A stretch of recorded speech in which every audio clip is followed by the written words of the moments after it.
சுவையான ஒரு ஊத்தாப்பம் எப்படி செய்வது பார்த்துடலாம் வாங்க. ஸ்டவ் ஆன் பண்ணிக்கலாம், கடாய் போட்டுக்கலாம். 2 ஸ்பூன் நெய் விட்டுக்கிறேன். கொஞ்சம் கடுகு உளுத்தம்பருப்பு, 1 ஸ்பூன் கடலைப்பருப்பு, 1 ஸ்பூன் உளுத்தம்பருப்பு. இப்போ நல்லா செவக்கட்டும். இப்போ நல்லா செவந்துடுச்சு. இப்போ வெங்காயம் போட்டுக்கலாம். இல்லை முந்திரி கூட கொஞ்சம் உடச்சி போட்டுக்கலாம் வேணும்னா. கொஞ்சம் கருவேப்பிலை போட்டுக்கிறேன். ஒரு வெங்காயம் பொடிசாக பெரிய வெங்காயமாக கட் பண்ணி வச்சுருக்கேன், அதை போட்டு வதக்கிக்கிறேன். ஒரு கேரட் துருவி வச்சுருக்கேன், கேரட்டையும் போட்டு வதக்கிக்கலாம். ஒரு பச்சை மிளகாய் கட் பண்ணி போட்டிருக்கேன்.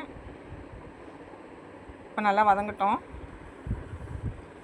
கொஞ்சோண்டு இஞ்சி குட்டி குட்டியாக கட் பண்ணி போட்டுக்கலாம். தேவையான சால்ட்டு கொஞ்சமாக போட்டுக்கலாம்.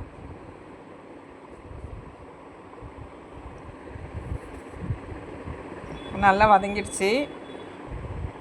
வெங்காயம் ரொம்ப வதங்க வேண்டாம், இந்த அளவுக்கு இருந்தால் போதும். மாவில் இப்போ கொட்டி கலந்துக்கலாம்.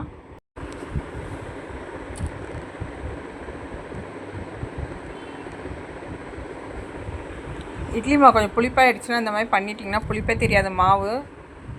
இதுக்கு சட்னியே வேணாம், வெறுமனே சாப்பிட்லாம். குழந்தைங்களும் சாப்பிட்லாம், பெரியவங்களும் சாப்பிட்லாம்.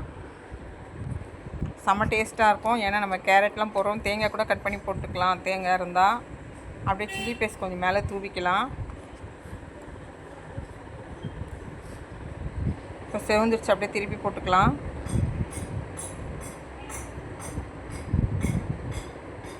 செம்ம டேஸ்ட்டாக இருக்குங்க. இந்த மாதிரி நீங்களே ட்ரை பண்ணி பாருங்கள். இந்த வீடியோ உங்களுக்கு பிடிச்சிருந்தா லைக் பண்ணுங்கள், சப்ஸ்கிரைப் பண்ணுங்கள், கமெண்ட் பண்ணுங்கள், ஷேர் பண்ணுங்கள். Thank you friends.